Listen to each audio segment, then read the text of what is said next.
Un demi-sandwich, un vieux banc et une clé à molette huileuse. La caméra d'une femme va révéler comment un homme d'apparence ordinaire a réparé le cœur de toute une ville. Avant de vous plonger dans l'histoire, n'oubliez pas de vous abonner et d'aimer la vidéo. Écrivez dans les commentaires de quelle ville vous venez et à quelle heure vous l'avez regardée. Voyons qui, à travers le monde, visite notre chaîne. Noé Dubois ne craignait pas le silence. En fait, il l'appréciait. Le genre de silence qui accompagne les vieilles villes et les moteurs anciens, le faible bourdonnement des cigales, les aboiements occasionnels d'un chien et le léger grincement de la porte du garage lorsque le vent tournait juste comme il fallait. Chaque après-midi, vers 13h, il prenait la même gamelle, s'asseyait sur le même banc écaillé et mangeait le même sandwich au jambon et au fromage, coupé parfaitement en deux par le même couteau émoussé qu'il gardait dans sa boîte à outils. Ce n'était pas raffiné, mais cela le rassasiait. Ce banc juste à l'extérieur de Dubois Auto n'était pas seulement un endroit où manger, c'était son seul moment de paix. Le jour où elle est apparue, il venait juste de déballer son sandwich. Le soleil était haut et lourd, cuisant le trottoir et faisant miroiter l'air sur les capots des voitures en attente. Il l'aperçut d'abord du coin de l'œil, avec ses bottes poussiéreuses, son jean noir, sa chemise en flanelle trop grande et son sac photo en bandoulière, comme si elle avait toujours été là. Elle n'était pas de la ville. Il se serait souvenu d'un visage comme celui-là. « Je peux m'asseoir » demanda-t-elle en désignant l'autre bout du banc. Noé leva les yeux, surpris. La plupart des gens passaient sans même le regarder. « C'est un pays libre » marmonna-t-il en prenant une autre bouchée. Elle s'assit, prenant soin de ne pas l'envahir, sortit un petit carnet et griffonna quelque chose qu'il ne pouvait pas voir. Ils restèrent assis en silence pendant un moment, accompagnés seulement par le bourdonnement de la ville qui s'animait lentement autour d'eux. « Vous mangez toujours ici » demanda-t-elle soudainement. Il ne répondit pas tout de suite. Il mâcha, avala et hocha la tête. « Tous les jours. Ça a du caractère » dit-elle en tapotant le banc. Il haussa un sourcil. « Vous êtes journaliste ou quelque chose comme ça ?» Elle sourit. « Quelque chose comme ça. » Il coupa son sandwich en deux, hésita, puis lui en tendit la moitié. « Je ne vous ai pas vu avec quoi que ce soit. » Elle cligna des yeux. « Vraiment ?» Il haussa les épaules. « Ce n'est pas grand-chose, mais c'est mieux que rien. » Elle le prit comme si c'était de l'or. Il ne le savait pas encore, mais cette moitié de sandwich allait devenir la chose la plus chère qu'il ait jamais donnée.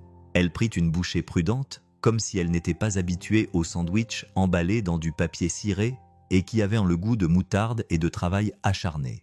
Noé l'observait du coin de l'œil, s'attendant à moitié à ce qu'elle le jette après un signe de tête poli, mais elle ne le fit pas. Elle mangea tout, jusqu'à la croûte, comme quelqu'un qui n'avait pas pris de vrai déjeuner depuis longtemps.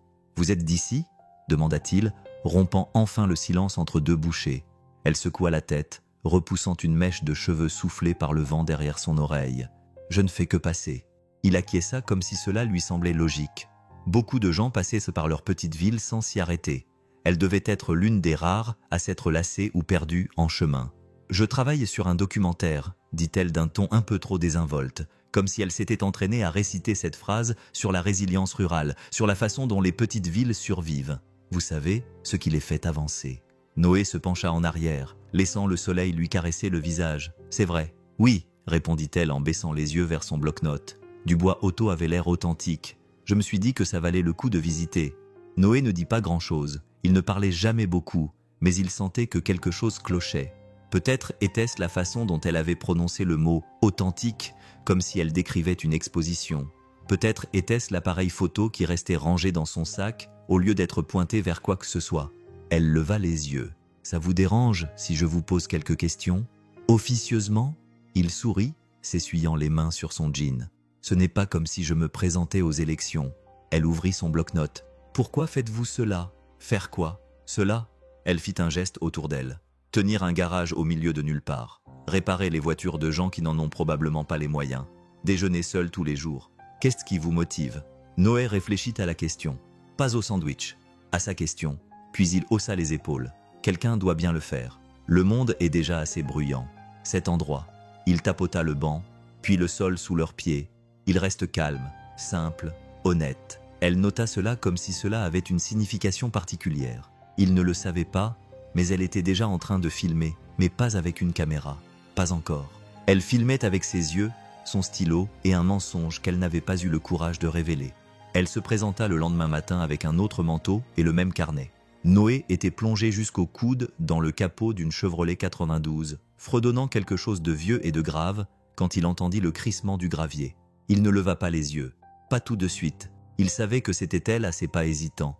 Quelqu'un qui n'avait pas l'habitude de marcher sur le sol d'un atelier, taché par le temps et l'huile de transmission. « Bonjour », dit-elle, en se tenant dans l'embrasure de la porte. Il grogna en guise de salut, toujours concentré sur un boulon récalcitrant qui refusait de se desserrer. « J'ai apporté mon appareil photo aujourd'hui », ajouta-t-elle en brandissant l'étui noir comme une offre de paix. Noé y jeta un coup d'œil. « Je ne t'ai pas cru hier », dit-il avec un sourire en coin. C'était juste. Elle s'assit près du mur, les pieds du trépied tremblant sur le béton inégal. Mais 5 minutes plus tard, un juron lui échappa.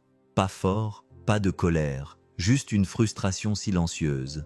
Noé regarda dans sa direction et la vit froncer les sourcils vers l'appareil photo comme s'il avait insulté sa mère. « Il ne s'allume pas », marmonna-t-elle. « La batterie ?»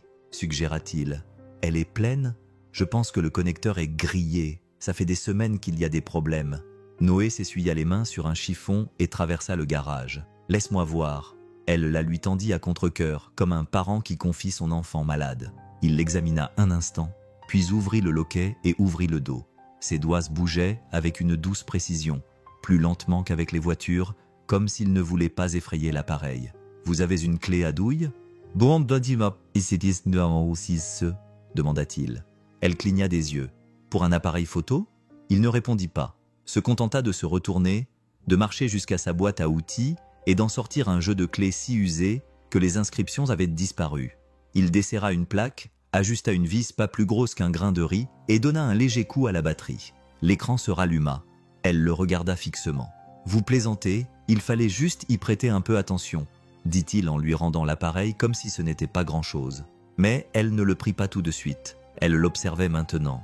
Pas seulement la façon dont ses mains bougeaient, mais aussi la façon dont il se tenait, ancré, présent, comme quelqu'un qui réparait les choses, non pas seulement pour gagner de l'argent, mais parce que les objets cassés méritaient une seconde chance.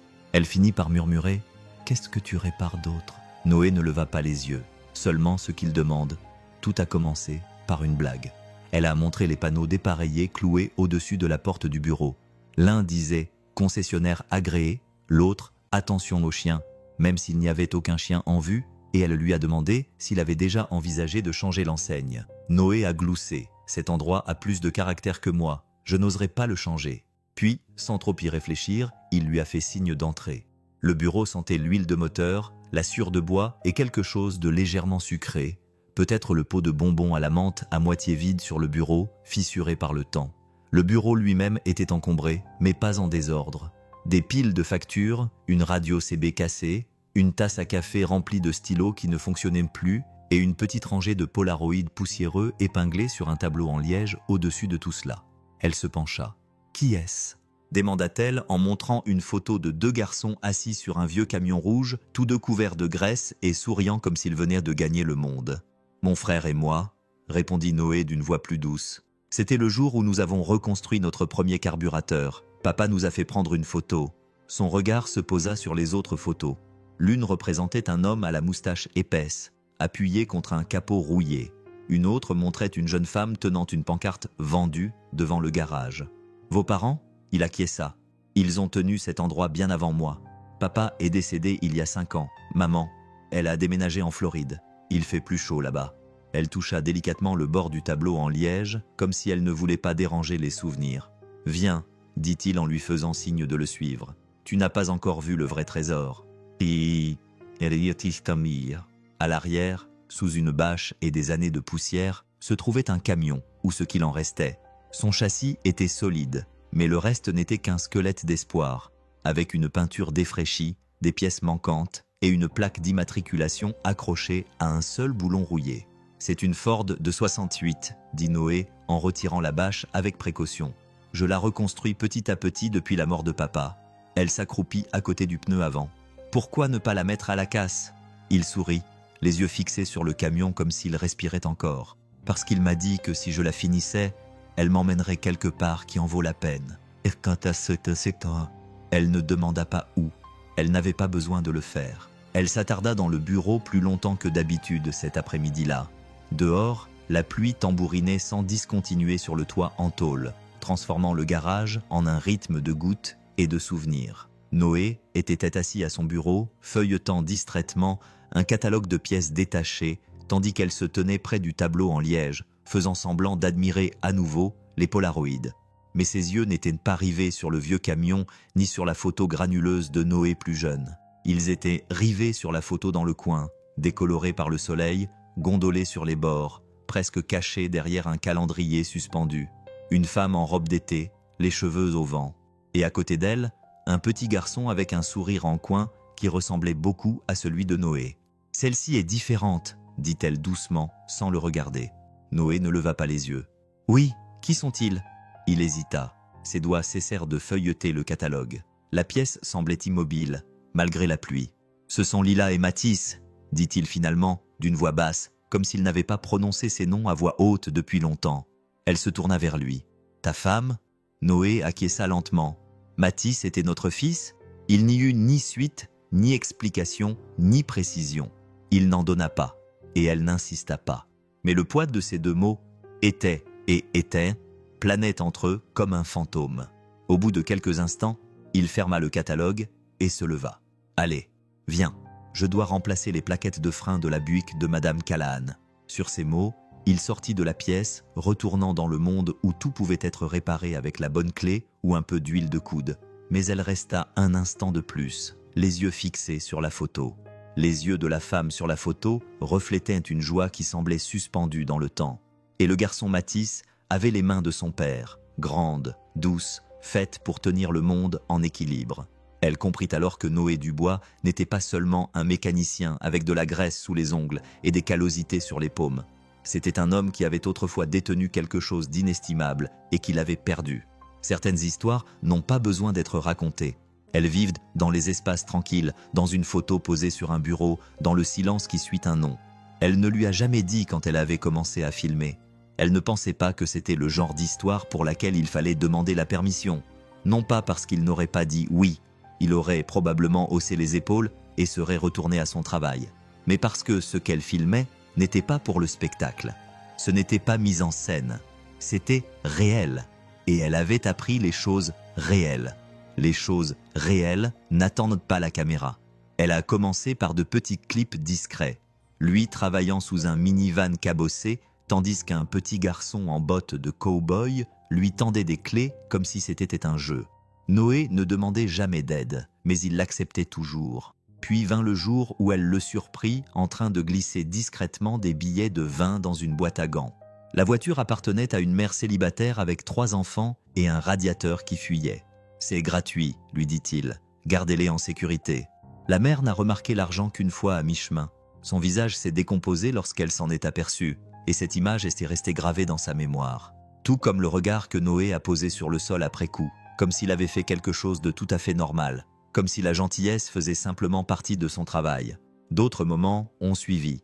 Il a réparé la benne du camion du vieil homme Riley lorsqu'elle s'est fissurée après des années de transport de bois. Il n'a pas demandé un centime. Riley est venu le lendemain avec une tarte et les yeux humides, en disant « On dirait que la ville a encore un cœur qui bat, après tout. » Un après-midi, elle l'a suivi, sans le vouloir, juste par instinct, alors qu'il se rendait chez M. Jennings, un vétéran à la retraite qui ne pouvait faire plus de quelques pas sans souffrir. Noé n'a pas frappé à la porte. Il s'est simplement mis au travail pour reconstruire la rampe affaissée du Porsche, planche par planche. Lorsque Jennings a ouvert la porte et l'a vu, il a simplement hoché la tête et dit « Je n'ai pas demandé ». Et Noé, sans lever les yeux, répondit « Ce n'était pas nécessaire ». Elle a tout filmé. Pas de monologue, pas de grands gestes, juste des images brutes d'un homme qui maintenait la cohésion d'une ville, un boulon à la fois, et chaque clip semblait plus lourd que le précédent. Car tandis que le monde courait après les gros titres et les exploits héroïques, Noé Dubois montrait ce qu'était la véritable résilience, silencieuse, constante, méconnue jusqu'à présent. Le soleil avait depuis longtemps disparu derrière les silos à grains lorsqu'elle revint dans le garage, ayant oublié son appareil photo dans le bureau, les mains serrées autour d'un café acheté au distributeur automatique qui avait plus le goût de pièces de monnaie brûlées que de quelque chose de buvable. Les néons bourdonnaient au-dessus de sa tête, clignotant comme s'ils étaient eux aussi fatigués. Noé était toujours là, penché sous le capot d'une Plymouth de 72 qui n'avait plus roulé depuis que l'essence coûtait $1 le gallon. « Tu dors parfois » demanda-t-elle en s'appuyant contre l'établi, un café dans une main et un cahier dans l'autre. Il ne leva pas les yeux. Le sommeil, c'est pour ceux qui n'ont pas 4 emplois non rémunérés qui les attendent. Elle sourit et but une gorgée. C'est pour ça que tu sens la graisse des cieux et les miracles ? Il leva alors les yeux, essuyant la sueur et l'huile de son front avec un chiffon plus vieux que d'eux. Tu viens ici juste pour m'insulter ou tu documentes le rare mécanicien dans son habitat naturel ?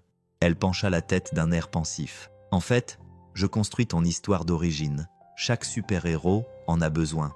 Cela lui arracha un léger sourire. C'est ce que je suis maintenant ? Elle leva sa tasse en guise de toast. À Wrench, le croisé silencieux des Buick cassés et des cœurs solitaires. Il roula des yeux mais ne la corrigea pas. Wrench. Elle l'avait appelé ainsi une fois par accident et maintenant elle essayait de le faire passer pour un surnom qui pourrait lui rester. Il fit semblant de s'en moquer, mais cela l'importait un peu. « Wrench », répéta-t-elle en étirant le mot avec un sourire. « Ça te va bien ?» Il secoua la tête, se redressa et s'essuya à nouveau les mains comme s'il pouvait effacer ce surnom. « Tu vas vraiment m'appeler comme ça ? » « Ça dépend », répondit-elle en se penchant vers lui. « Tu vas arrêter de faire semblant que ça te dérange ?» Il ne répondit pas. Il se contenta de prendre un jeu de douilles et de se retourner vers le moteur. Ils restèrent ainsi pendant des heures, elle posant des questions, lui esquivant la moitié d'entre elles, tous deux réchauffés par un mauvais café et le ronronnement sourd d'un moteur fatigué qui avait encore un peu de vie en lui. Dehors, la ville dormait. À l'intérieur, quelque chose de plus calme s'éveillait, quelque chose qui ressemblait à du réconfort, quelque chose qui ressemblait au début de quelque chose qu'il n'osait pas nommer, du moins pas encore. C'était tôt, avant que le soleil ne se soit complètement levé, avant que les lumières du garage ne s'allument, que personne ne remarquât son carnet. Il était posé sur le coin de son bureau, à moitié ouvert, la reliure craquelée comme s'il avait été feuilleté 1000 fois. Il n'était pas en train de fouiner, pas vraiment. Il était entré pour prendre les clés de la dépanneuse, les avait trouvées sous les reçus de la veille, puis avait aperçu son propre nom écrit à la hâte. Noé Dubois. Il s'était figé pendant 1 seconde. La curiosité le démangeait. Il s'était dit qu'il ne jetterait qu'un coup d'œil rapide pour s'assurer qu'il ne s'agissait de rien de grave, mais ce qu'il lut le stoppa net. Il ne parle pas beaucoup, mais quand il le fait, on sent que c'est la vérité. Ses mains sont toujours sales, son chapeau aussi, mais tout ce qu'il touche finit par être mieux qu'avant. Il agit comme si la ville lui appartenait, comme si personne ne lui avait jamais dit qu'il n'était pas obligé de le faire. Page après page, il n'était pas question de la ville. Pas vraiment. Il était question de lui.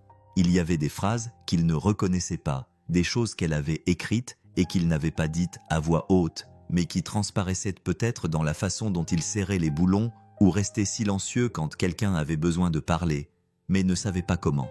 Il tourna une autre page. Wrench, ce n'est pas seulement un surnom, c'est comme un symbole. Cet homme répare tout sauf lui-même. Il porte toujours le poids de la perte sur ses épaules. Il le cache bien, mais il est là dans les moments calmes, surtout quand il pense que personne ne le regarde. Noé ferma le cahier avec précaution, comme s'il risquait de se casser s'il le regardait trop intensément.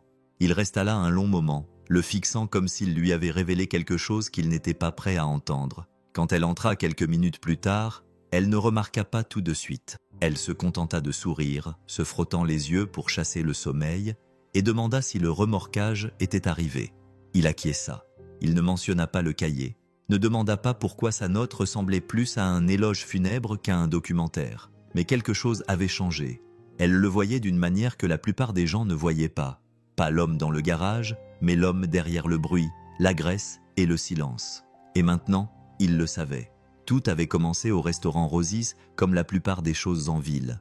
Un sourcil levé ici, un petit coup de coude discret là.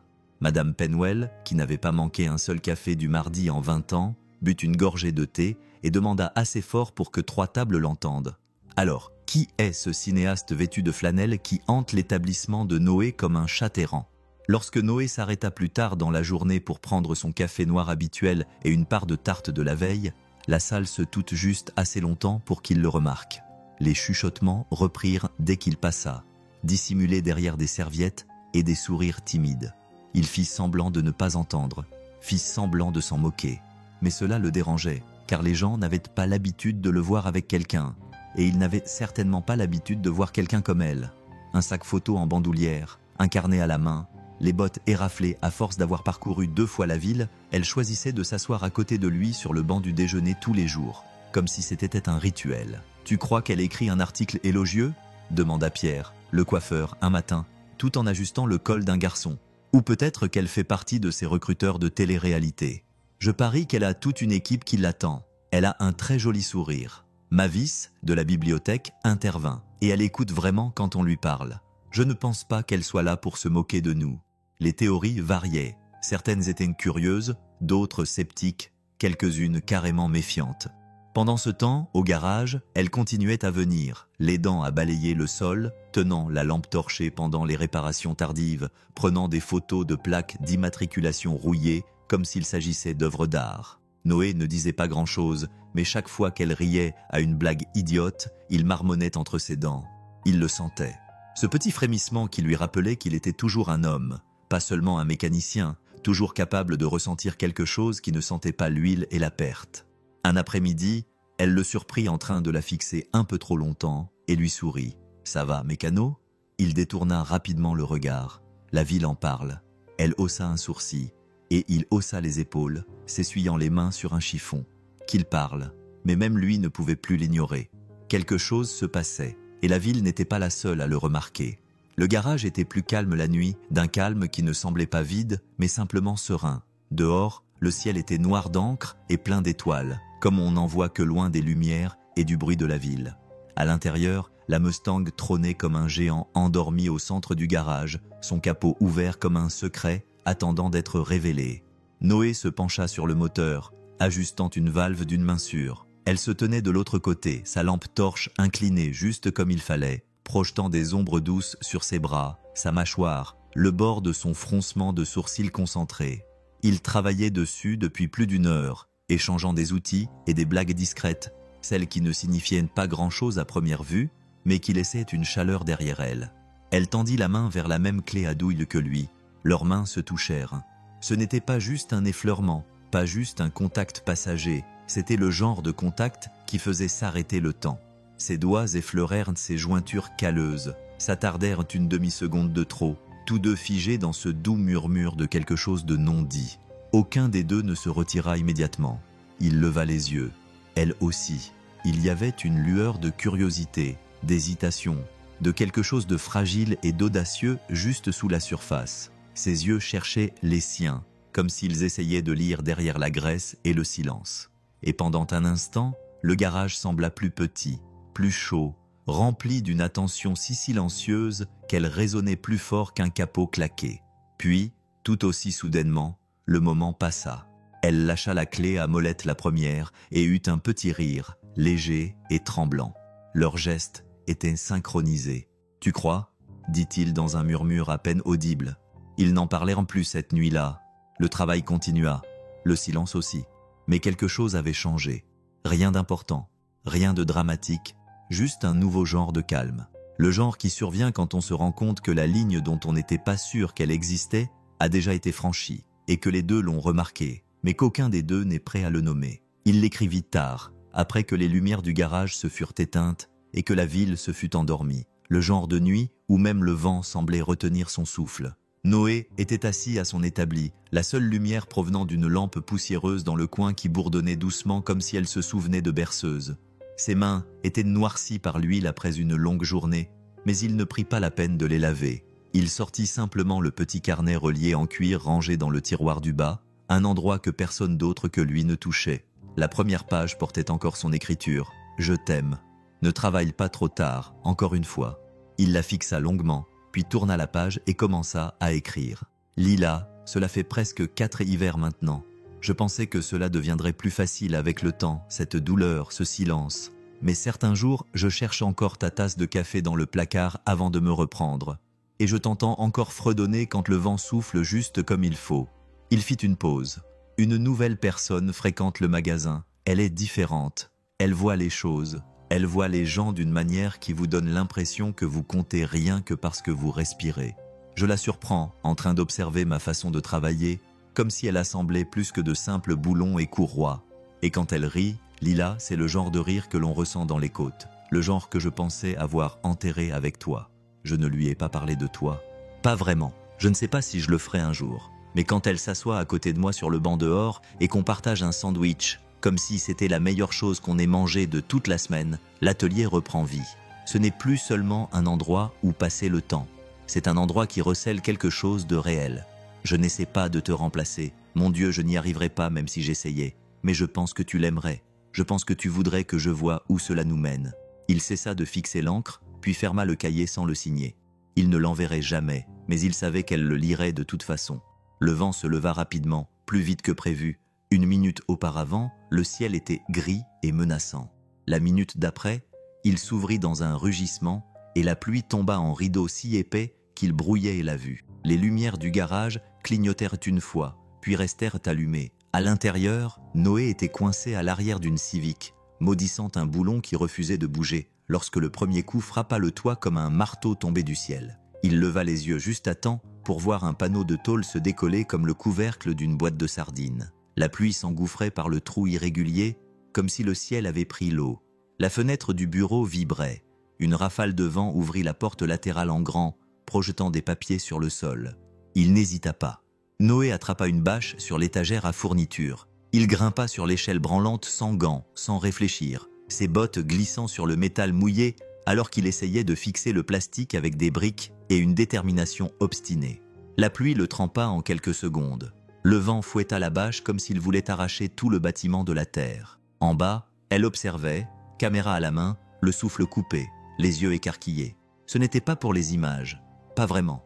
C'était l'instinct, celui qui se déclenche quand quelque chose de puissant se produit, et que l'on veut se souvenir de ce que l'on a ressenti, pas seulement de ce que l'on a vu. Elle n'a pas crié, elle savait qu'il valait mieux ne pas le faire. Elle savait que c'était ainsi que Noé fonctionnait, silencieux, calme, seul. Mais la ville avait d'autres plans. D'abord, Pierre, le barbier, est arrivé avec une vieille boîte à outils et un regard qui disait « Pas sous ma surveillance ». Puis Mavis, les bras chargés de cordes et de bâches en plastique. Ensuite, le vieil homme Riley avec des clous dans une boîte à rabat et 2 adolescents du cours de menuiserie du lycée. En quelques minutes, le bruit des marteaux s'est joint à la tempête. Des voix couvraient le bruit du vent. Les bâches étaient tendues, les pieds s'agitaient. Et là, au milieu de tout cela, trempé jusqu'aux os et refusant de s'arrêter, se trouvait Noé, tenant toujours le coin de la bâche d'origine, comme si c'était la seule chose qui empêchait le garage de s'effondrer. Elle baissa son appareil photo et se contenta d'observer, car à ce moment-là, ce n'était pas seulement un toit qu'il réparait. C'était la preuve que Noé n'avait jamais été seul. Pas vraiment. Elle la sentit vibrer avant de l'entendre. La faible vibration qui parcourait la poche en jean de sa veste alors qu'elle était assise sur le bord de la marche devant le garage, les genoux repliés contre sa poitrine. L'appareil photo posé tranquillement à côté d'elle. La tempête était passée. Le ciel était désormais strié d'or, tout en douceur et en air pur, comme s'il essayait de s'excuser pour le chaos qu'il avait déclenché derrière elle. Le bruit de Noé et Pierre, enfonçant les derniers clous dans le toit de fortune, s'estompait dans le silence du soir.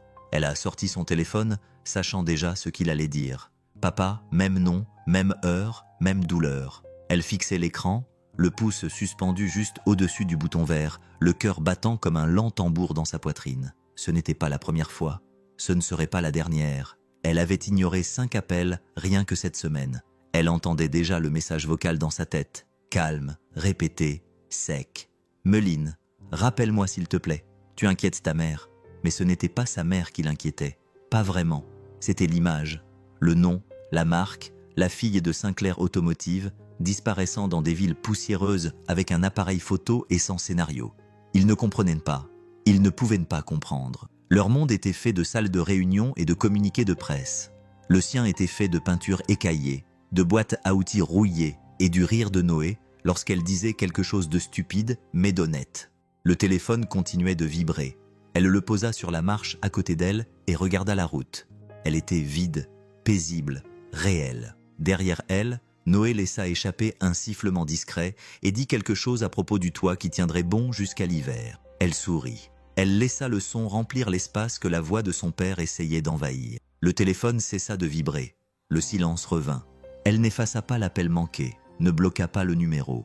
Elle prit simplement son appareil photo, se leva lentement et rentra à l'intérieur. Car dans cette ville, personne ne se souciait de son nom de famille. Et pour une fois, c'était exactement ce dont elle avait besoin.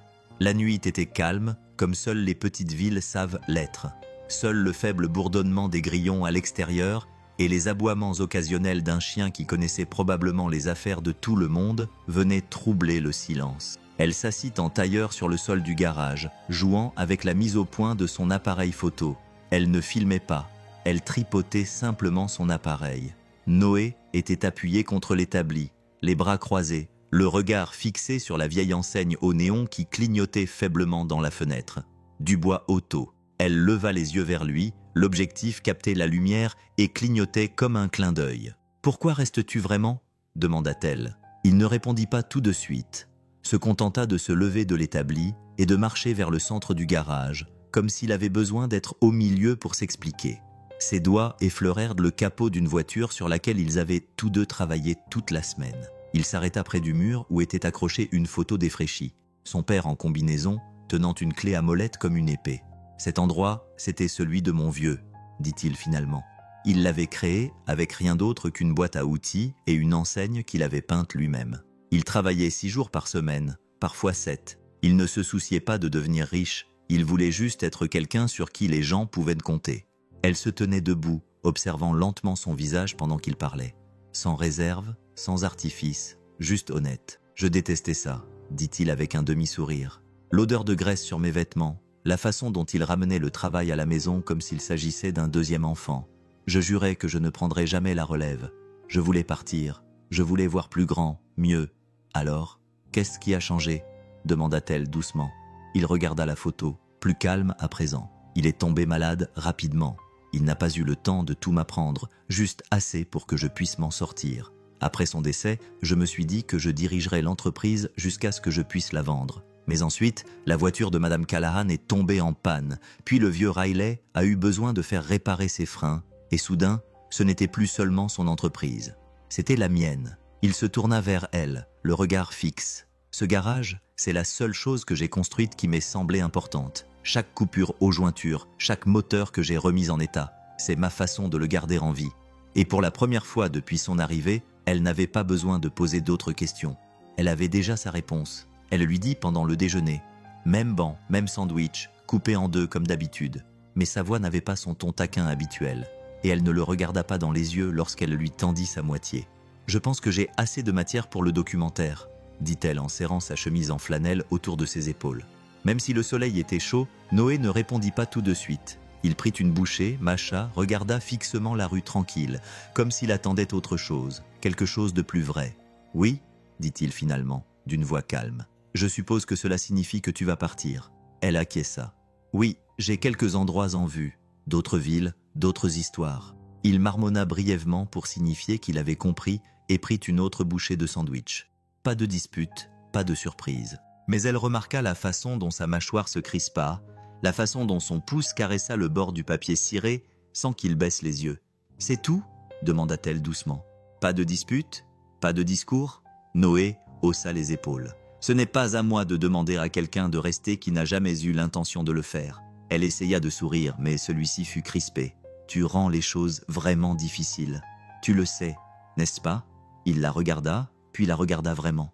Et il y avait quelque chose dans ses yeux, quelque chose de calme, d'intense et de tacite. Quelque chose qui aurait pu se transformer en mots si l'un d'eux avait été plus courageux.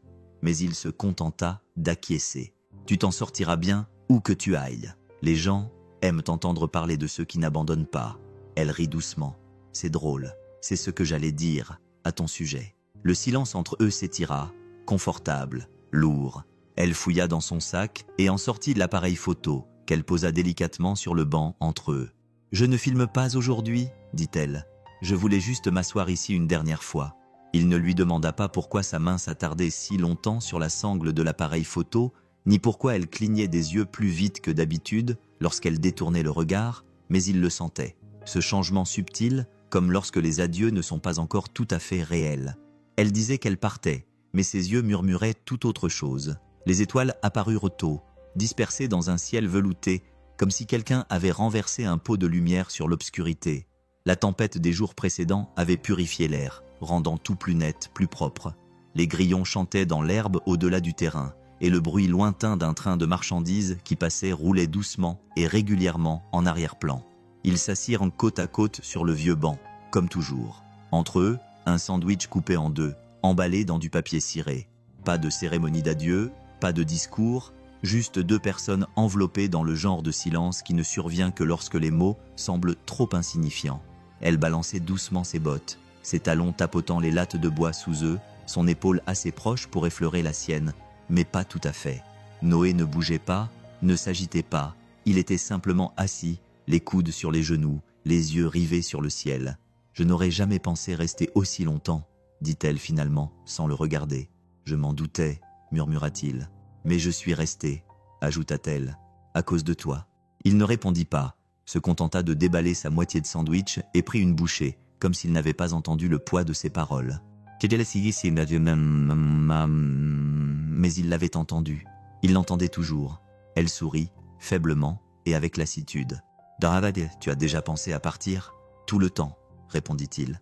Mais ensuite, quelqu'un a un problème d'alternateur ou le vélo de son enfant a besoin d'une nouvelle chaîne, et soudain, ça ne semble plus si grave de rester un jour de plus. Dada le baissa les yeux vers ses mains, ses doigts traçant le bord du papier. On dirait que tu es attaché à cet endroit. Il lui jeta un coup d'œil. Et toi, tu ne l'es pas?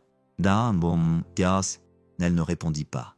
Au lieu de cela, elle se pencha en arrière et leva les yeux vers les étoiles. On dit que chaque étoile est une histoire, murmura-t-elle.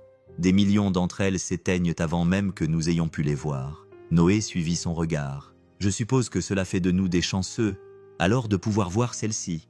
Le silence qui suivit n'était pas vide. Il était plein, plein de tout ce qu'ils n'avaient pas dit, de tout ce qu'ils n'étaient pas prêts à dire. Parce que parfois, les adieux les plus sincères sont silencieux. Et parfois, s'asseoir à côté de quelqu'un sous un ciel comme celui-là en dit plus long que 100 mots prononcés. Le soleil matinal filtrait à travers les fenêtres du garage en rayons doux, capturant les grains de poussière qui flottaient paresseusement dans l'air immobile. Noé déverrouilla la porte d'entrée comme d'habitude.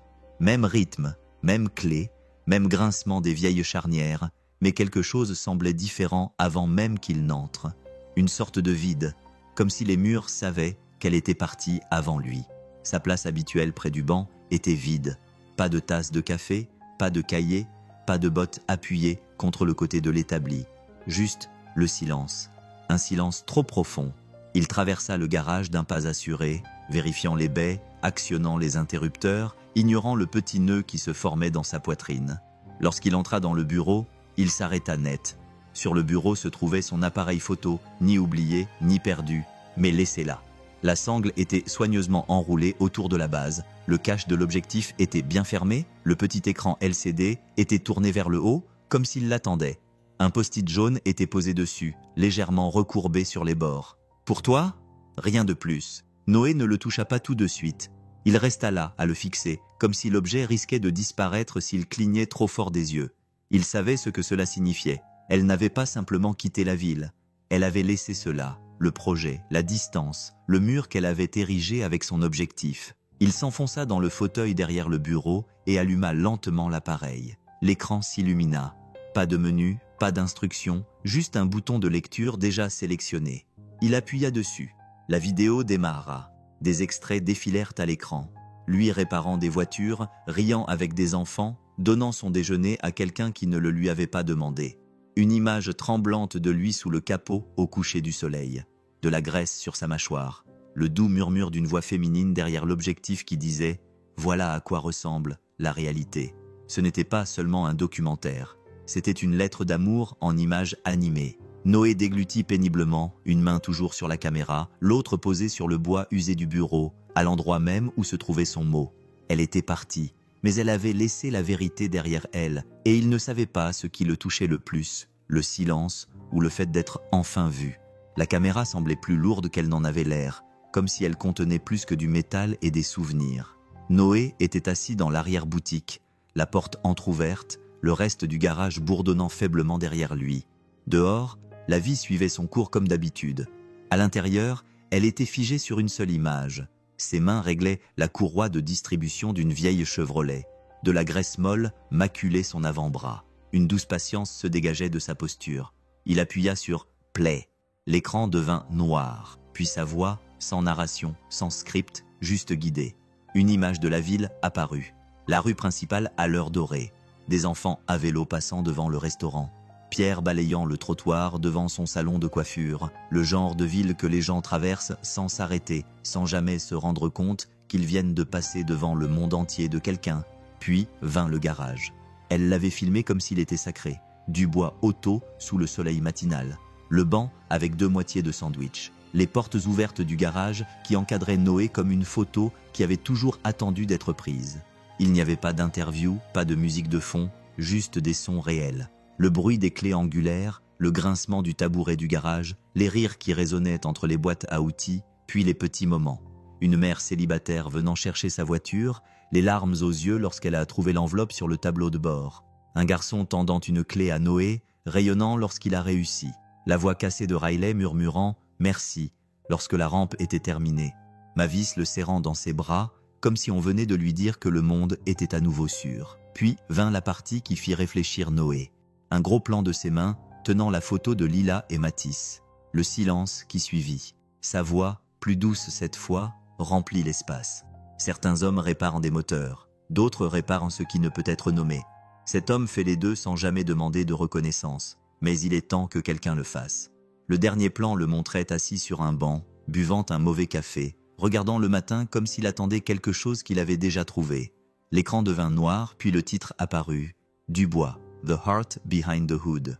Noé resta immobile pendant un long moment, sans cligner des yeux, sans respirer bruyamment. Ce n'était pas seulement un documentaire. C'était la preuve qu'il comptait et que quelqu'un, quelque part, l'avait enfin dit au monde entier. La dernière image restait à l'écran, noire mais brillant faiblement, comme si l'histoire n'était pas tout à fait terminée. Noé était assis, immobile, les mains posées sur la caméra sur ses genoux. La pièce était incroyablement silencieuse, à l'exception du faible ronronnement du vieux réfrigérateur du garage qui tic-tac dans un coin. C'était le genre de silence qui ne survient qu'après la vérité, celui qui laisse un homme à la fois visible et exposé. Puis vint le coup frappé à la porte, net, assuré, déplacé. Noé cligna des yeux, regarda la porte comme si elle avait parlé. Personne ne frappait à la porte de Dubois Auto. Les gens entraient simplement avec un moteur qui cliquetait ou une histoire à raconter. Il se leva lentement, la caméra toujours à la main, et ouvrit la porte. L'homme qui se tenait de l'autre côté n'avait pas sa place à Maplewood. Son manteau était repassé, ses chaussures n'étaient pas éraflées, et son sourire était de ceux qui montrent qu'il s'est déjà fait une opinion sur vous avant même de vous avoir salué. « Noé Dubois ?» demanda-t-il. « Oui. » L'homme lui tendit une carte élégante. « Evan Keller, je représente Marlowe Media. Nous sommes l'équipe derrière American Storyline. » Noé prit la carte, la regarda sans rien dire. Evan poursuivit. « Je pense que vous connaissez le documentaire récemment réalisé par Malin Sinclair. » À l'évocation de son nom, Noé serra plus fort son appareil photo, mais ne laissa rien paraître. « Elle nous a envoyé les images, » dit Evan en entrant comme s'il avait été invité. « Non filtré, brut, incroyable, vraiment. Nous n'avons jamais rien vu de tel. » Noé s'appuya contre l'encadrement de la porte, les bras croisés. « Ce n'est que moi qui répare des voitures. » Evan sourit. « C'est exactement pour cela que c'est parfait. » Il se mit alors à parler rapidement, avec des mots soignés, tels que contrat de diffusion en continu, droits internationaux, potentiel de série.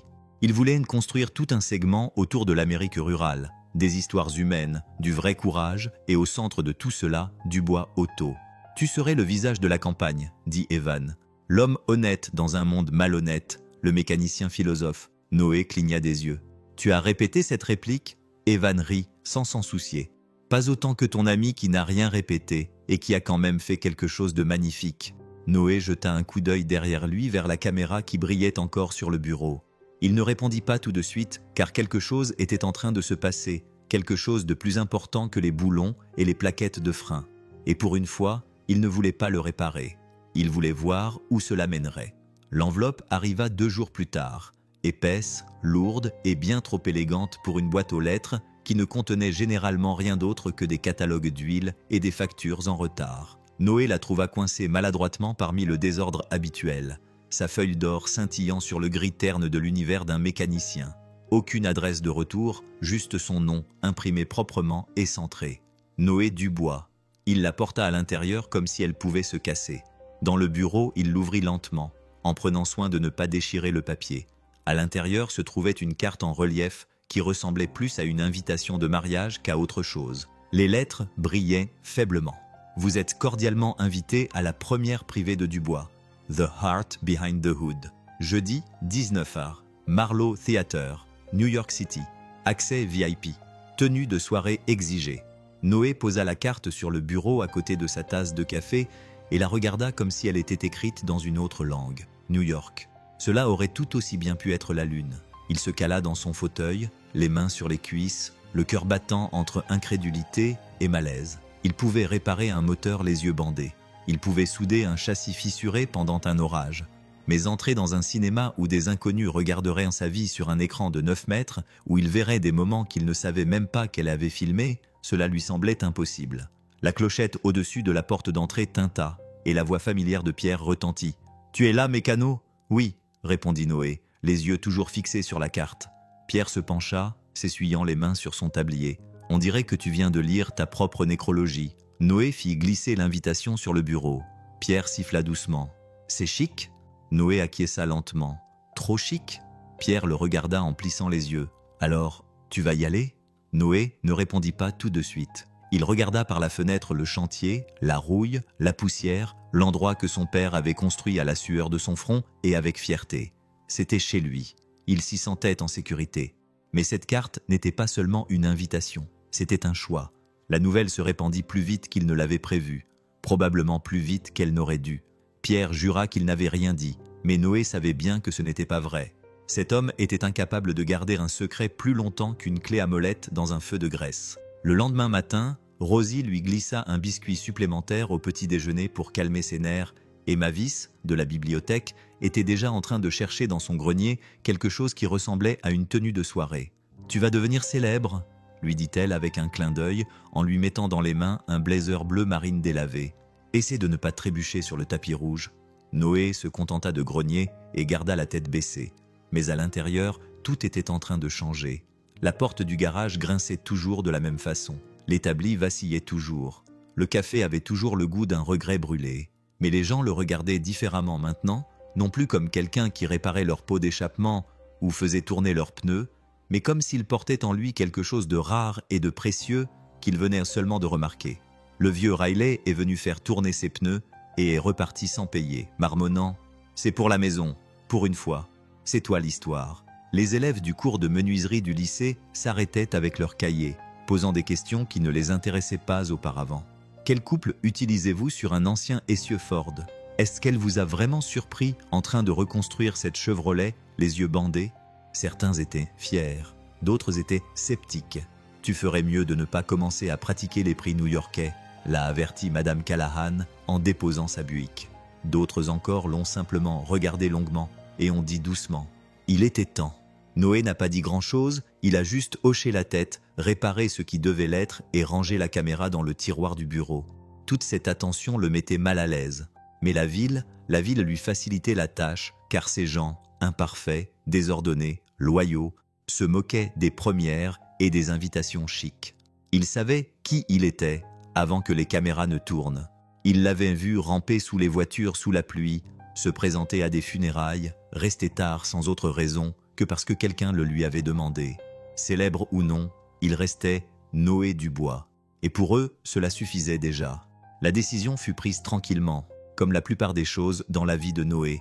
Pas de moment dramatique, pas de révélation sous une étoile filante. Juste lui, seul dans le garage un soir, regardant la valise cabossée que quelqu'un avait déposée avec une blague et une poussée bien intentionnée. « Au cas où », avait dit Rosie en clignant de l'œil comme si elle connaissait déjà la réponse. Il n'avait pas encore parlé.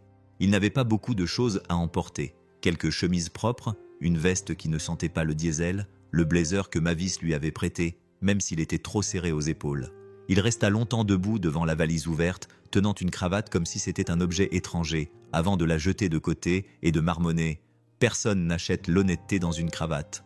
Yes, sir. Quoi qu'il en soit, ce qui lui prit le plus de temps, ce ne fut pas les vêtements.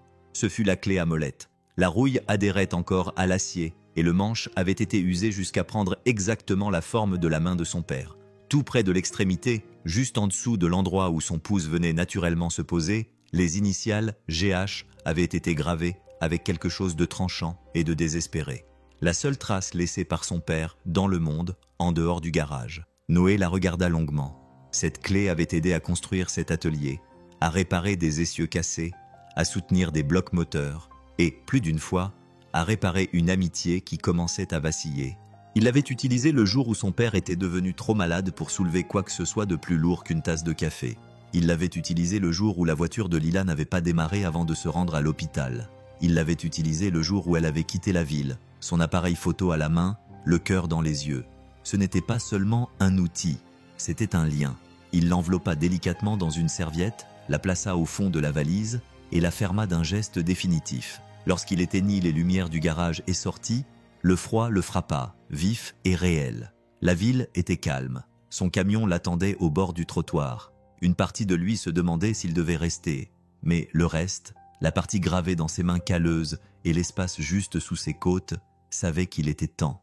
Il était temps de montrer au monde qui il était vraiment.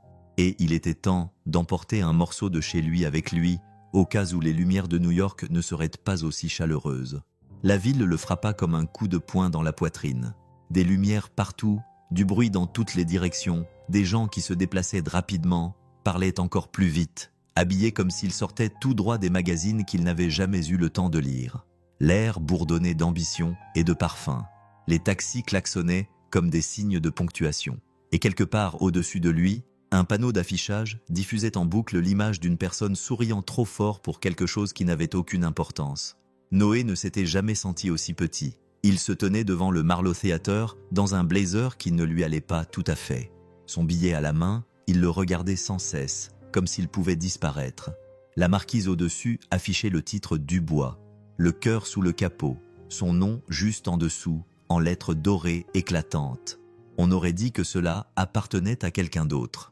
À l'intérieur du hall, tout était en marbre et en miroir. Il marchait lentement, les mains enfoncées dans ses poches, le cœur battant comme un piston défectueux. Il croisa des hommes grands, vêtus de costumes ajustés, et des femmes qui glissaient sur le sol comme si elles ne le touchaient même pas. Des conversations flottaient autour de lui, des mots comme cinématographie, accord de distribution, authenticité. Rien de tout cela ne lui semblait réel. Puis il la vit au fond de la salle, près des cordes de velours et des flashs des appareils photo. Elle se tenait droite, calme, vêtue d'une robe couleur nuage d'orage et clair de lune. Ses cheveux étaient relevés, ses yeux exactement les mêmes. Méline. Elle souriait à quelqu'un en smoking, mais elle se retourna et lorsque ses yeux rencontrèrent les siens, le bruit s'estompa. Les lumières s'atténuèrent. Le sol cessa de bouger sous ses pieds.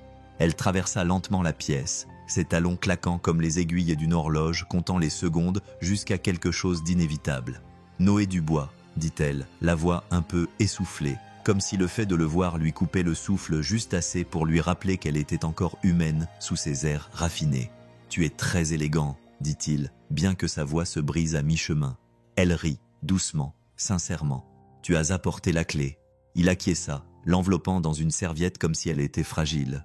Elle le regarda longuement. « Tu n'étais pas censé venir ici juste pour être une histoire. »« Je ne suis pas venu pour ça, » dit-il doucement. « Je suis venu parce que tu m'as vu. J'ai pensé que je devais te rendre l'appareil. » Et juste comme ça, pour la première fois de la soirée, il ne se sentit plus déplacé. Il se sentit vu. Les lumières du cinéma s'éteignirent, le murmure des voix raffinées s'estompa dans un silence respectueux tandis que l'écran s'animait derrière eux. Mais Noé ne le remarqua presque pas. Ses yeux n'étaient pas rivés sur la scène ou le générique lumineux. Ils étaient rivés sur elle, assise à côté de lui, les mains jointes sur ses genoux, le visage impassible. Elle n'avait pas beaucoup parlé depuis qu'ils s'étaient retrouvés dans le hall. Juste quelques banalités, des sourires nerveux, quelques regards furtifs qui en disaient plus long que toute autre chose. Mais maintenant, juste avant le début du film, elle se pencha vers lui, son épaule effleurant la sienne, et murmura « Il y a quelque chose que je ne t'ai jamais dit ». Noé se tourna vers elle, la lueur de l'écran projetant de douces ombres sur son visage. « Qu'est-ce donc ?» Elle prit une inspiration, comme on le fait lorsqu'on s'apprête à se débarrasser d'un poids qu'on porte depuis trop longtemps. « Mon nom », dit-elle, « mon vrai nom. » Il cligna des yeux. « Ce n'est pas Méline ?»« Si », répondit-elle en hochant la tête. « Mais le reste, je l'ai omis volontairement. » Elle fouilla dans la petite pochette à ses côtés et en sortit une carte de visite toute simple. Rien d'ostentatoire, juste blanche, épurée, avec son nom gravé en relief en argent. Méline Sinclair, directrice artistique, responsable de la division documentaire de Sinclair Industries. Noé fixa la carte, puis la regarda. Sinclair, répéta-t-il lentement, le nom lui semblant étrange dans sa bouche. Elle acquiesça à nouveau. Comme dans Sinclair, celui qui est derrière la marque automobile. Ma famille. Cela lui fit l'effet d'un coup de poing dans le ventre. Non pas parce que cela la changeait, mais parce que cela expliquait tout ce qu'elle n'avait pas dit. Pourquoi elle connaissait mieux les moteurs qu'elle ne le laissait paraître? Pourquoi ces questions allaient toujours un peu plus loin? Pourquoi elle était venue avec le genre d'appareil photo qu'on n'achète pas sur un coup de tête? Je voulais savoir à quoi ressemblait le monde sans le nom, dit-elle doucement, sans les portes qu'il ouvrait, juste toi et moi. Noé regarda à nouveau la carte, puis la regarda à nouveau. Et maintenant? Elle sourit, timidement mais avec assurance. Maintenant, tu sais qui je suis. Et tu peux toujours décider si cela change quelque chose. Il ne détourna pas le regard. Non, dit-il. Et à ce moment-là, son nom n'avait plus d'importance, seul comptait le fait qu'elle le lui ait dit. L'écran sortit du noir et la première image apparut. Noé sous le capot d'un camion rouillé. La lumière du soleil traversait son dos comme un projecteur venu du ciel. Il n'y avait ni musique, ni narration, juste le cliquetis du métal, le grattement discret d'une clé à molette et le son de sa voix qui disait « Certaines choses méritent d'être réparées, même si on ne vous le demande pas. » Le public se pencha en avant. Ce qui suivit n'avait rien de spectaculaire. Ce n'était pas nécessaire. C'était brut, honnête. Clip après clip, on voyait Noé faire ce qu'il faisait le mieux. Des gestes discrets d'attention qui ne demandaient jamais d'applaudissements. Réparer les plaquettes de frein d'une adolescente pendant qu'elle parlait de ses rêves d'université. Glisser un billet de 5 $ dans un distributeur automatique quand il pensait que personne ne le regardait. Ramener un vieil homme chez lui depuis la poste sous la pluie, sans parapluie, sa veste trempée. La ville apparaissait en cliché, le rire cassé de Riley. Rosie s'essuyant les yeux derrière le comptoir du restaurant, la peinture écaillée et le cœur tenace du garage. La caméra n'a jamais bronché. Elle n'a pas adouci la vérité ni l'a embellie. Elle l'a simplement montrée. Noé Dubois, un homme qui aimait sans le dire, aidait sans attendre de remerciements et a bâti un héritage, un boulon graisseux à la fois. Puis vint le banc, sa voix, calme et grave, flottant à travers les haut-parleurs. Il n'avait jamais rien demandé, ni l'attention, ni le film. Il continuait simplement à se présenter chaque jour pour sa ville. Pour les gens qui avaient oublié à quoi ressemblait la bonté, et d'une manière ou d'une autre, en aidant tout le monde, il a commencé à m'aider aussi. À l'écran, il lui tendait la moitié d'un sandwich. La salle s'est figée. Quelqu'un à l'arrière a reniflé. Un autre s'est essuyé les yeux avec une serviette en papier. Au moment où le dernier plan a défilé, Noé assis seul sur le banc au crépuscule, une tasse de café à la main, regardant le ciel s'assombrir derrière le garage, le cinéma était silencieux. Puis quelqu'un s'est levé. Une personne, puis une autre, jusqu'à ce que toute la salle soit debout, applaudissant, non pas parce qu'ils étaient impressionnés, mais parce qu'ils comprenaient. Ils n'avaient pas seulement réparé des voitures, il leur avait rappelé ce que signifiait prendre soin des autres. L'after-party était tout en verre poli, jazz doux et flûte de champagne tintant comme des carillons éoliens dans une tempête de costumes coûteux et de sourires chorégraphiés. Noé se tenait à l'écart, une bouteille d'eau à la main, essayant de ne pas trop bouger dans son blazer qui ne lui allait toujours pas. Il avait serré plus de mains au cours de la dernière heure qu'au cours des 5 dernières années réunies. Chaque poignée de main était accompagnée d'un compliment qui semblait trop grand pour un homme qui n'arrivait toujours pas à faire fonctionner le chauffage de son atelier en hiver. Méline se tenait à proximité, entourée de professionnels du secteur, d'éditeurs, d'investisseurs, de représentants de chaînes de télévision, tous désireux de parler de syndication et de spin-off potentiels. Mais ses yeux ne cessaient de chercher les siens à travers la foule, comme s'ils étaient liés par quelque chose de plus discret, de plus fort que tout ce bruit.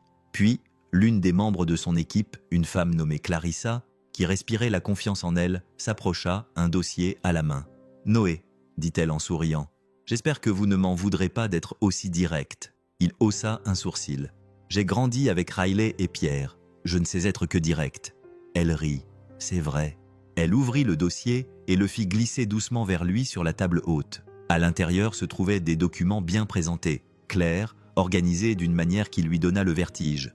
Mais le titre attira son attention.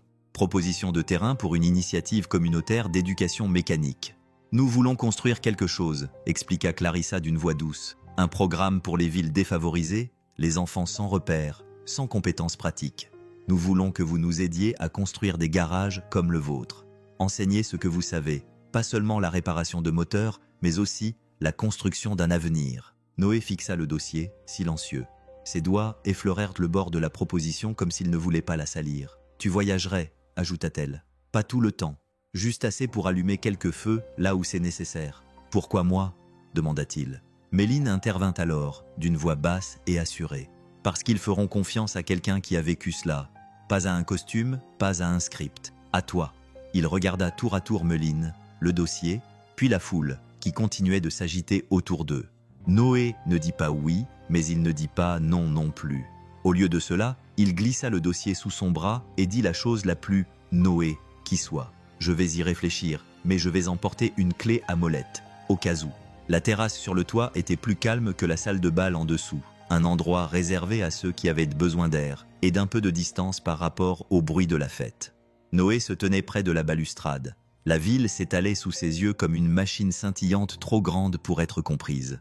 Derrière lui, le brouhaha étouffé des rires, des vers qui s'entrechoquent et des conversations animées montaient comme des parasites. Méline le trouva là, les mains dans les poches de son manteau, ses talons claquant doucement sur la pierre. Elle ne parla pas tout de suite. Elle se contenta de le rejoindre au bord, et tous deux regardèrent les lumières scintiller à l'horizon comme des étoiles qui avaient décidé de vivre plus près du sol. « Alors » dit-elle doucement, « qu'en penses-tu » Noé ne répondit pas. Pas encore. Elle n'insista pas. La proposition se trouvait toujours dans le dossier glissé sous son bras, mais il ne l'avait pas rouvert depuis la fête. Les mots étaient nés là. Opportunité, impact, croissance, mais il lui semblait plus lourd qu'il ne l'avait prévu. Trop de syllabes pour un homme habitué aux clés à douille et aux secondes chances. Il la regarda alors, d'une voix basse et posée. Cela signifierait-il quitter le banc ? Elle cligna des yeux. Quoi ? Il fit un signe de tête vers l'est, comme s'il pouvait voir sa ville de là. Le banc devant le magasin, celui où je déjeune, où je partage des sandwichs et du mauvais café, où les gens passent et savent que je suis toujours là. L'expression de Méline s'adoucit. « C'est possible, » dit-elle honnêtement, « au moins parfois. » Il ne reprit pas la parole tout de suite. Il se contenta de regarder la ville, comme s'il essayait d'y trouver les contours de son foyer. Elle l'observait, le souffle coupé, car elle savait qu'il ne s'agissait pas seulement d'un emploi. Il s'agissait d'identité, d'appartenance, de la peur de ne plus être reconnaissable dans un monde qui ne sentait pas l'huile de moteur et qui ne se souvenait pas de votre nom sans votre titre. Elle s'approcha d'un pas, la voix plus calme. « Mais je pense que le banc n'est pas seulement à Maplewood, Noé. Je pense qu'il est là où tu décides de t'asseoir et de rester un moment. » Il lui jeta un coup d'œil, et bien qu'il n'ait pas hoché la tête, ni souri, ni dit oui ou non, il ne s'éloigna pas. L'avion atterrit en silence, et lorsque Noé tourna au coin de Maplewood, le ciel était d'un bleu gris doux, le genre qui promettait soit de la pluie, soit un après-midi tranquille, probablement les deux. Les rues avaient le même aspect, des trottoirs fissurés, des poteaux téléphoniques penchés, l'enseigne néon du restaurant qui clignotait encore comme si elle essayait de se rappeler comment briller. Et puis vint le garage, du bois auto, toujours debout, toujours familier, mais pas intact. Il gara son camion de l'autre côté de la rue et en sortit lentement, ses bottes crissant sur le gravier, sa valise oubliée à l'arrière. La porte du garage était ouverte. La vieille Ford de pierre était garée dans la baie 2, et à l'intérieur, l'odeur de l'huile de moteur et du café froid le frappa comme une vieille chanson. Tout était presque là où il l'avait laissé. Le banc attira d'abord son attention. Il avait été poncé, nettoyé, comme si quelqu'un avait passé une brosse sur les années sans les effacer. Mais c'est ce qui était accroché au-dessus qui le fit s'arrêter. Une nouvelle enseigne, du bois simple, des lettres brûlées, claires et fortes, construites avec détermination, partagées avec grâce. Il n'avait pas besoin de demander qui l'avait fabriquée. L'écriture était trop soignée, trop personnelle. Méline. Il passa la main sur le bord du bois, le pouce effleurant le grain. Pendant un instant, il resta là, à respirer. Pas de caméra, pas de lumière, juste chez lui. À l'intérieur, le téléphone sonna, le même téléphone fixe. Il le laissa sonner. Quelques minutes plus tard, Madame Callahan arriva dans sa Buick. Elle sourit en le voyant et baissa sa vitre. « Tu es de retour », dit-elle. Il acquiesça. Il n'avait pas l'intention de rester loin. Elle jeta un coup d'œil à l'enseigne, puis à lui. « Ça a l'air bien là-haut. »« Oui », dit-il, les yeux toujours fixés sur les mots. « Ça me semble juste. » La vie reprit son cours. Les voitures arrivèrent. Des enfants passèrent à vélo. Le banc vit arriver un autre sandwich. Mais tout, chaque petit détail, semblait désormais un peu plus vivant. La maison n'avait pas beaucoup changé, mais Noé, oui. Et d'une certaine manière, les deux lui semblaient plus authentiques que jamais. La matinée était comme toutes les autres. Une brise fraîche, le soleil qui se traînait lentement sur les toits, la douce toux métallique d'un vieux moteur qui tentait de démarrer quelque part dans le quartier. Noé s'assit sur le banc. Même sandwich, même café, même endroit creusé dans le bois où son coude reposait naturellement. La nouvelle enseigne au-dessus de sa tête avait déjà commencé à s'abîmer, les coins se recourbant légèrement sous l'effet du temps. Cela le rendait encore plus sympathique.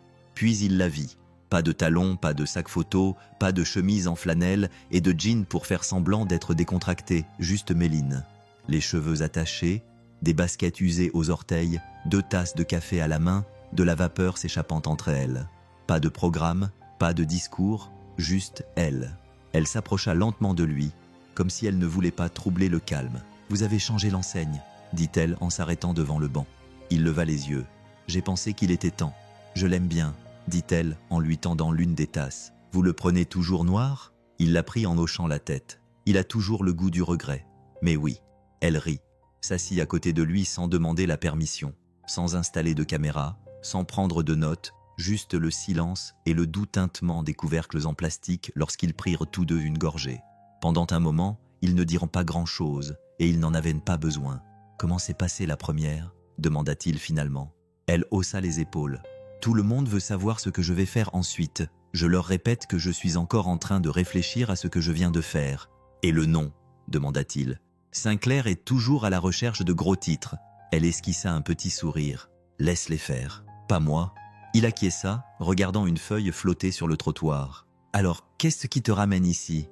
Elle hésita, puis le regarda droit dans les yeux. « Le banc m'a manqué. » Noé ne répondit pas. Il se contenta de fouiller dans le sac en papier à côté de lui, de couper son sandwich en 2 et de lui en tendre la moitié, comme si cela avait toujours été prévu. Et juste comme ça, ils étaient revenus là où tout avait commencé. Mais cette fois, il n'y avait pas de mensonge entre eux, seulement du café, un banc et 2 personnes enfin prêtes à s'asseoir et à rester. Le sandwich n'avait rien d'extraordinaire, juste de la dinde, de la moutarde et une tranche de cheddar qui avait probablement connu des jours meilleurs. Mais lorsque Noé lui tendit la moitié enveloppée dans du papier ciré, Méline la prit comme si c'était un cadeau. Et d'une certaine manière, c'était le cas. Non pas à cause de la nourriture, mais à cause de ce que cela signifiait désormais. Pas de secret, pas d'appareil photo, pas de nom caché. Juste 2 personnes assises sur un banc taché de graisse sous une enseigne sculptée à la main, partageant leur déjeuner comme si c'était leur langage. Elle prit une bouchée et mâcha pensivement. « Toujours pas fan de moutarde ?» Noé sourit. « Alors pourquoi en prendre ? Parce que c'est toi qui l'as préparé et que je ne voulais pas gâcher le rituel. » Ils rirent tous les deux, d'un rire franc et naturel, né de la familiarité et non d'une mise en scène. Elle avait une jambe repliée sous elle, le coude posé sur le dossier du banc comme si elle revendiquait sa place. Et Noé, il était assis comme il l'avait toujours fait, calme, immobile, le soleil se reflétant dans les fines rides autour de ses yeux lorsqu'il souriait. De l'autre côté de la rue, un enfant filait à toute allure sur un vélo trop petit.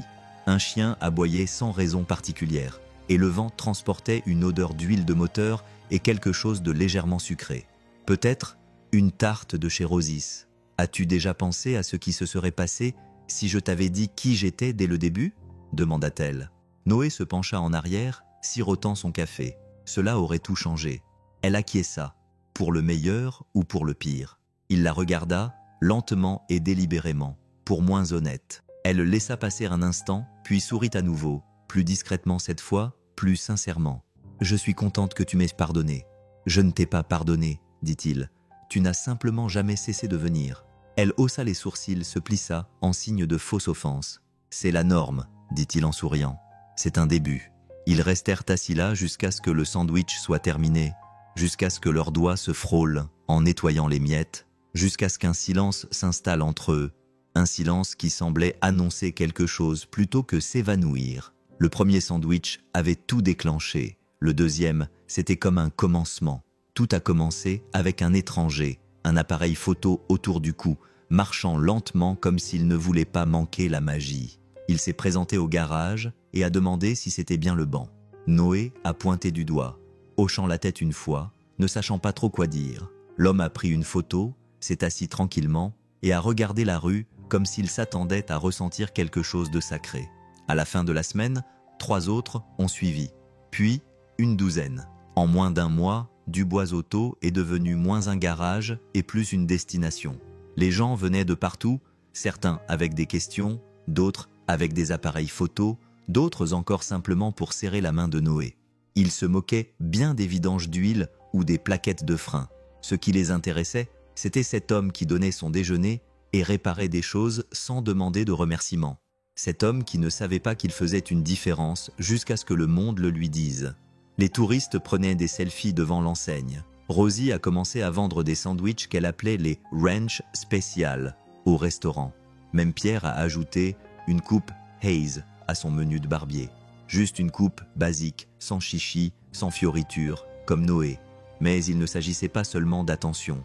Des dons ont afflué, des outils, des livres, du matériel pour le programme automobile du lycée local. Une organisation à but non lucratif a offert des subventions pour transformer le garage en un espace de formation professionnelle. Quelqu'un a même envoyé un chèque accompagné d'une note disant « Vous m'avez donné envie d'être meilleur. Cela vaut plus que de l'argent. » Mais voici les deux. Noé a essayé de suivre le rythme. Il a réparé ce qui devait l'être. Il a enseigné ce qu'il pouvait. Mais il n'a jamais cessé de s'asseoir sur ce banc. Il n'a jamais cessé de manger le même déjeuner. Il n'a jamais cessé d'être celui qu'il avait toujours été. Et petit à petit, les enfants l'ont remarqué. Ils ont commencé à venir après l'école. Au début, juste pour regarder, puis pour aider, puis pour apprendre. Il leur a appris à changer un pneu, à tenir une clé, à prêter attention au bruit que fait un moteur lorsqu'il essaie de dire quelque chose. Ils l'ont écouté, car Noé était devenu plus que l'homme qui réparait les voitures de leur ville. Il était devenu l'homme qui leur rappelait qu'eux aussi pouvaient réparer des choses. Le tiroir était un peu coincé, comme d'habitude, gonflé par des années d'humidité et le temps. Leur fille, pieds nus, les boucles emmêlées, âgée d'à peine 7 ans, tira dessus, la langue sortie, concentrée. Elle n'était pas censée être dans l'arrière-boutique, mais les règles n'avaient aucune chance contre la curiosité, et la curiosité venait de trouver quelque chose d'étrange, enfoui sous une pile de factures défraîchies et de clés tordues. « Maman !» appela-t-elle en soulevant le vieil appareil photo à 2 mains, comme s'il était encore fragile. Méline leva les yeux de l'établi et s'essuya les mains sur un chiffon. « Tu as trouvé quelque chose ?» La fillette s'approcha en tendant l'appareil. « Qu'est-ce que c'est ?» Méline prit l'appareil photo délicatement, passant son pouce sur l'écran poussiéreux. Il était plus lourd que dans son souvenir. Ou peut-être était-il simplement plus chargé aujourd'hui. « C'est comme ça, » dit-elle doucement, « que j'ai rencontré ton père. » La fillette cligna des yeux. « Un appareil photo ?»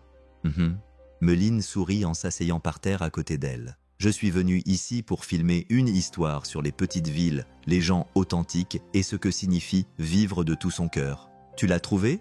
demanda la fillette. Méline regarda vers le garage où Noé était accroupi sous une camionnette, de la graisse sur la joue et leur chien faisant la sieste à côté de lui. « Oui, » murmura-t-elle, « j'ai tout trouvé. » Elle alluma l'appareil photo. La batterie fonctionnait encore. L'écran s'alluma et il était là. Noé, plus jeune, assis sur le banc avec son demi-sourire habituel, un sandwich à la main, ignorant qu'il était filmé. La petite fille se blottit contre sa mère, regardant les images défiler. La ville, le garage, les gens qui riaient, Noé essuyant la sueur de son front et distribuant sa gentillesse comme si cela ne lui coûtait rien. « C'est papa ?» demanda-t-elle en pointant l'écran. « C'est papa », avant qu'il ne sache à quel point il était aimé. La petite fille regarda encore un instant, puis elle leva les yeux. « Je pourrai la voir quand je serai grande ?» Méline rit doucement. « Un jour, mais seulement si tu promets de l'utiliser pour dire la vérité. » La petite fille acquiesça solennellement, comme si elle comprenait plus qu'elle ne pouvait le dire. Dehors, Noé leva les yeux et croisa leurs regards à travers la vitre et sourit, un sourire qui n'avait pas besoin d'objectif pour être capturé. Si vous pouviez changer toute une vie par un petit geste de gentillesse aujourd'hui, que répareriez-vous en premier ? Écrivez votre réponse en une phrase dans les commentaires. Je sélectionnerai les 3 meilleures réponses. Pour être sûr de ne pas manquer le prochain épisode, restez à l'écoute. Avant de partir, découvrez notre autre chaîne qui présente des histoires émouvantes et réconfortantes sur les morgues des hôpitaux. Je suis sûr que vous l'aimerez aussi.